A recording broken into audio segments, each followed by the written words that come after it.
Barack Obama finally came on television. Was it Monday night or Tuesday night? And he explained why why we're going into Libya, our third Arab country. And let's play a little bit of it. We were faced with the prospect of violence on a horrific scale. To brush aside America's responsibility as a leader, and more profoundly our responsibilities to our fellow human beings under such circumstances, would have been a betrayal of who we are. That's right. And he knows that it would have been a betrayal, and the American people feel that way for a fact because he read their emails using warrantless wiretaps. I'm going to defend him. He is not going to betray Americans' values. I am going to defend him here and say that let's play a little bit more, and then we'll come back and we'll sum up at the end. Right. Okay, so let's keep going a little bit. We were faced with the prospect of violence on a horrific scale. To brush aside America's responsibility as a leader, and more profoundly our responsibilities to our fellow human beings under such circumstances, would have been a betrayal of who we are. Mm-hmm. Some nations may be able to turn a blind eye to atrocities in other countries. The United States of America is different. That's right. We're able to turn a blind eye to atrocities right here at home, right? Bonusing people for kicking Americans out of their homes, 1.5 million homeless children right here in our own country. And don't forget, we're torturing Private Bradley Manning. We turn a blind eye to all those atrocities right here at home. Isn't that nice? That's what makes us different and special. And here's the end of his speech. And as president, I refuse to wait for the images of slaughter and mass graves before taking action. That's right. In fact, all he waited for was the flow of oil to be slowed down for just a couple of weeks. And then he jumped right in. But that, you know what, it does... Go ahead. Paul, you wanted to say something how big of an oil producer is Libya? Well, are they a major player? They're not a major. They're not a major, but they are a major player in sweet crude, which is actually screwing things up. So they don't produce like volume amount of oil, but they produce a specific type of oil. Are we talking light sweet crude, Jimmy, or just sweet crude? I have to know to be fully bored. Is it NutraSweet crude? It's no hormones. Well, the bigger concern is the chilling effect if Libya fell. Well, if problems in Libya get worse, that it would have a problem throughout OPEC. That's the bigger issue.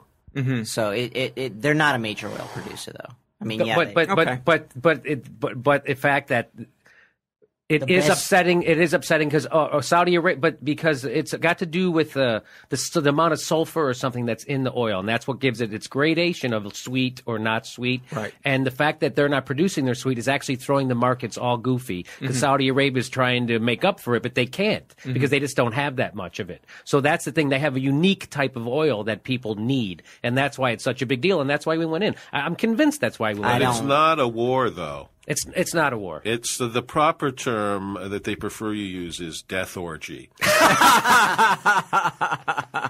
I disagree, though. I think that they averted a pretty substantial slaughter. But that is true. And we're not going in unilaterally. That is true. That is true that we did.